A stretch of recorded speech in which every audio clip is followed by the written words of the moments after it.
Just a year ago, headlines were writing XRP's obituary. Crypto influencers, mainstream media, and even former XRP holders called it a dead token. With the SEC lawsuit dragging on, delistings on US exchanges, and Bitcoin and Ethereum dominating headlines, it genuinely looked like XRP was on life support. Retail confidence plummeted. Analysts declared Ripple's relevance over. The perception was clear. XRP had been outpaced by newer, flashier layer ones, while regulatory uncertainty hung like a dark cloud. But here's the twist. Behind the scenes, Ripple was doing something the critics completely missed. This wasn't about hype anymore. It was about infrastructure, real-world integration. Ripple wasn't chasing buzzwords. It was building pipelines. If you're tired of crypto hype and want real insights on XRP's institutional comeback, hit that subscribe button and let's get into what they missed. Then came the announcement that flipped everything upside down. Ripple had acquired Hidden Road, a massive institutional prime brokerage network that quietly clears over $1.5 trillion in trades monthly across FX, digital assets, and more.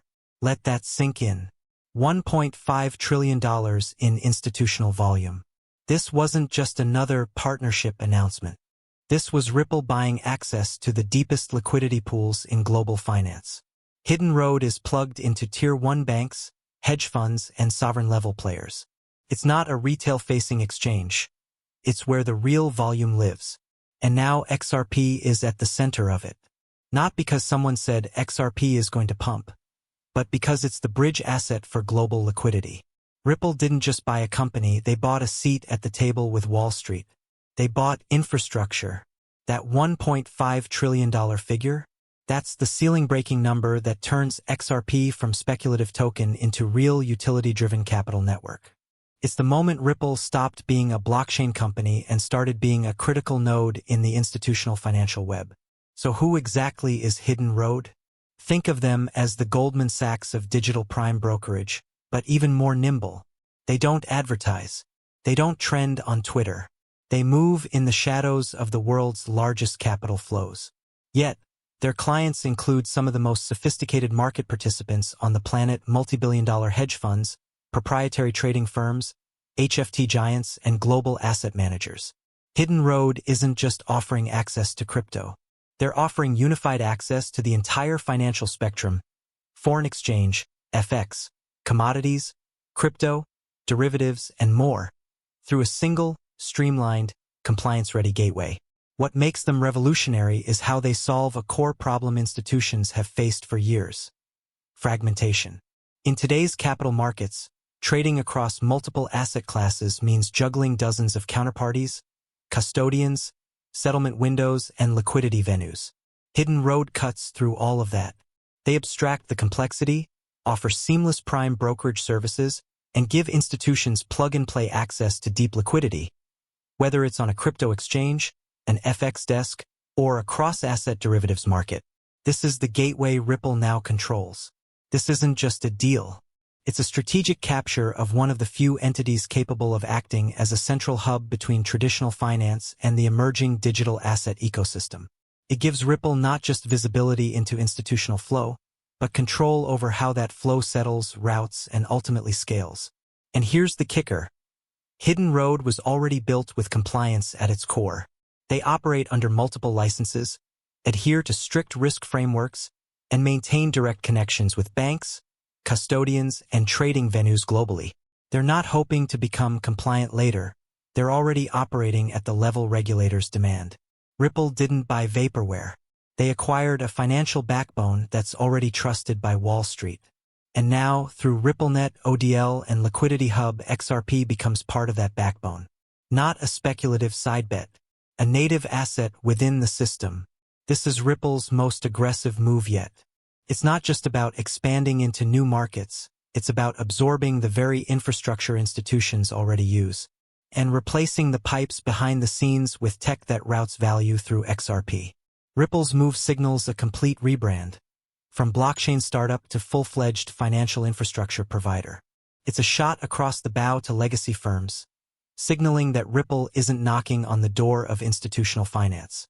It's already inside, and XRP is not the product, It's the protocol for liquidity. This isn't just a Ripple story, it's an XRP story. Because Hidden Road doesn't just provide access, it clears trades. It settles transactions.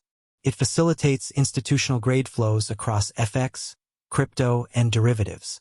And in Ripple's world, that means one thing: XRP. This acquisition is about embedding XRP into the core of institutional infrastructure. It's about turning XRP from an optional feature into a default setting. When banks, hedge funds, and asset managers begin using Hidden Road to clear FX and crypto, they'll be using the backbone Ripple provides. And at the heart of that backbone, XRP. The implications are staggering. Institutions can now settle trades using XRP across multiple asset classes. Regulatory compliance is no longer a hurdle, it's built in. Hidden Road operates under a framework that institutional desks trust. Ripple's on-demand liquidity, ODL model, previously focused on cross-border payments, now extends into capital markets. FX trades, crypto arbitrage, derivatives clearing, all of it becomes a playground for XRP. For years, critics said, "Where's the real utility for XRP?" This is it. Not some far-off roadmap. Not theoretical partnerships. This is hardwired, plug-and-play settlement at the highest levels of global finance. Ripple just took the same model that made them dominant in remittances and supercharged it into capital markets. We're talking about a world where trillions in FX trading can be settled instantly with XRP. Where tokenized treasuries can be swapped for stablecoins in seconds. Where derivatives clearing across continents doesn't require Nostro accounts or delayed SWIFT confirmations. It just flows through XRP. This is the moment XRP graduates from being a speculative asset to becoming infrastructure. It's no longer about waiting for adoption. Adoption is happening. Quietly, institutionally, at scale. XRP is now the oil in the machine. And that machine is just getting warmed up. The Hidden Road acquisition is not a one-off stunt. It's the clearest signal yet that Ripple's vision is far bigger than cross-border remittances. This is about owning the pipes of global finance. Ripple has been positioning for this moment for years, quietly aligning itself with the institutional financial system while retail eyes were elsewhere. Let's connect the dots. Ripple's liquidity hub is live, providing institutions with access to a wide array of crypto and fiat liquidity through a single platform. Enterprise on-demand liquidity, ODL corridors are expanding, now operating in key jurisdictions across Latin America, Asia, and the Middle East. These are not test pilots, these are high-throughput rails. Ripple is working with over 40 central banks on CBDC pilots and stablecoin issuance frameworks, embedding its technology into the future of sovereign money. Compliance-first architecture is winning favor, with Ripple securing licenses and regulatory green lights in the US, Singapore, UAE, and beyond. In short, Ripple is not chasing meme coin momentum. It's building infrastructure that traditional finance can actually use. Hidden Road was the final puzzle piece. Ripple already had the tech stack and regulatory trust. What it lacked was direct, institutional-grade market access, cleared volume, capital flow, and enterprise settlement.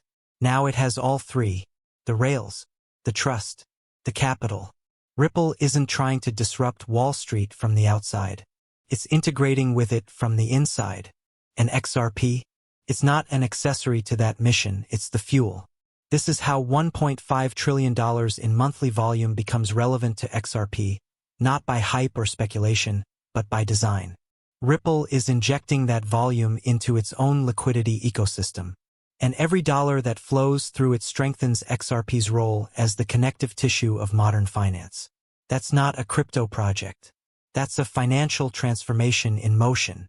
So why isn't XRP at $10 yet? Simple, because retail doesn't understand infrastructure. They understand headlines, influencers, and speculation. But infrastructure? That's invisible to the average trader. Retail trades hype. Institutions build systems. Most people don't even know what prime brokerage is, let alone why it matters. But the smart money? They're watching. They're watching Hidden Road. They're watching Ripple connect the dots between capital markets, liquidity hubs, and digital settlement rails. Because once this system flips live, you won't see XRP gradually rise. You'll see it re-rate. Instantly. Permanently. This isn't about short-term pumps, it's about tectonic shifts in how value moves globally. The second this institutional plumbing goes from passive to active, the dam breaks. You don't clear $1.5 trillion monthly and expect XRP to stay suppressed. That volume demands settlement. It demands liquidity. It demands a token that can move at the speed of capital. And XRP is built for that. So while retail argues over charts and influencers chase clicks, Ripple is wiring up the real economy.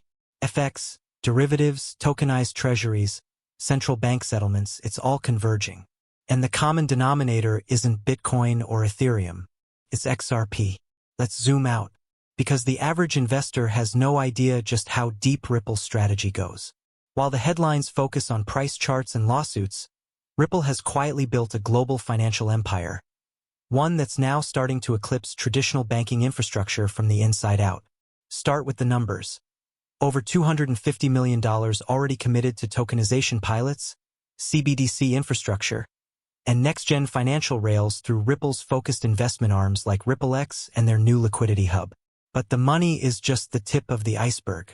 Ripple has aggressively positioned itself across critical regions that matter most for the future of finance. In Latin America, they've partnered with payment providers like Travelex and Banco Rendimento to enable real-time FX and remittances.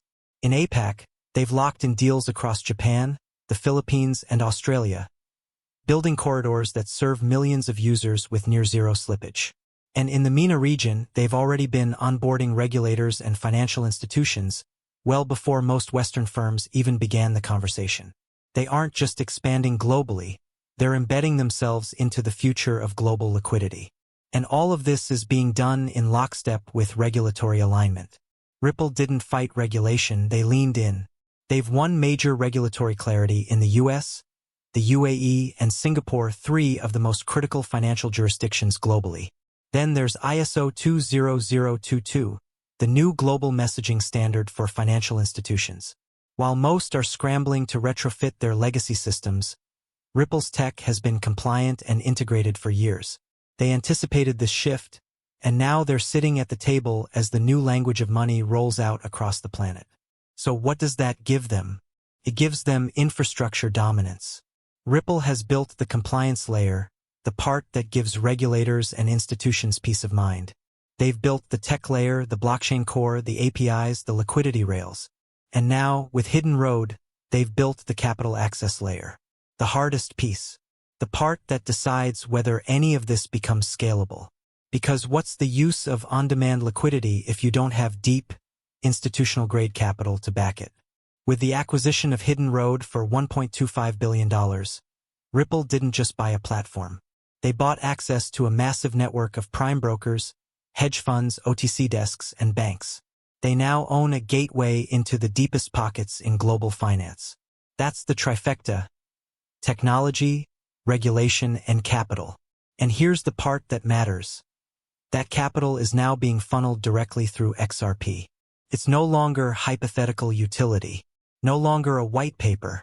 XRP just got plugged into the bloodstream of institutional finance, not as a side option, but as the core liquidity asset inside a fully compliant, fully capitalized, globally regulated framework. This is what everyone missed while focusing on the lawsuit. Ripple has been positioning XRP to serve as the unified bridge between tokenized assets, cross-border payments, and real-time FX, all under the radar. And now that all three pillars are locked in, the flywheel is starting to spin. The future of XRP isn't just as a coin you hold, it's as a liquidity layer embedded in financial systems, settlement for tokenized assets, cross-border CBDC bridges, FX liquidity, real-time asset swaps for institutions. And as tokenization scales into the tens of trillions, XRP is positioned as a programmable liquidity layer for every transaction. That's not theory. That's the architecture Ripple is building. Let's revisit that classic XRP hopium. Can XRP hit $10? Before, it was speculation. Now, there's a case. With $1.5 trillion per month in potential volume, and XRP acting as the settlement medium, utility-driven price discovery becomes a reality. This isn't about short squeezes or TikTok predictions. This is about math. Utility plus scarcity plus volume equals price lift. XRP has 100B max supply, 55B circulating. If just 1% of Hidden Road's monthly flow passes through XRP, that's $15 billion in monthly liquidity demand. At that scale, $10 isn't a moonshot. It's a logical endpoint of institutional demand. They said XRP was dead. But the truth? XRP wasn't dead. It was being embedded. Quietly, strategically, permanently. Ripple didn't need to win Twitter debates, they needed to win infrastructure. And they did. This $1.5 trillion deal isn't just news, it's a narrative killer. It invalidates the FUD. It establishes XRP not as a gamble, but as a foundational component of modern finance. You might not feel it today, but in a few months, when headlines start catching up, when volume surges, when institutions flip the switch, XRP holders will look back and realize this was the moment everything changed. If you believe XRP's best days are ahead, not behind, subscribe now. The storm is coming. And this time, XRP isn't just surviving. It's taking over.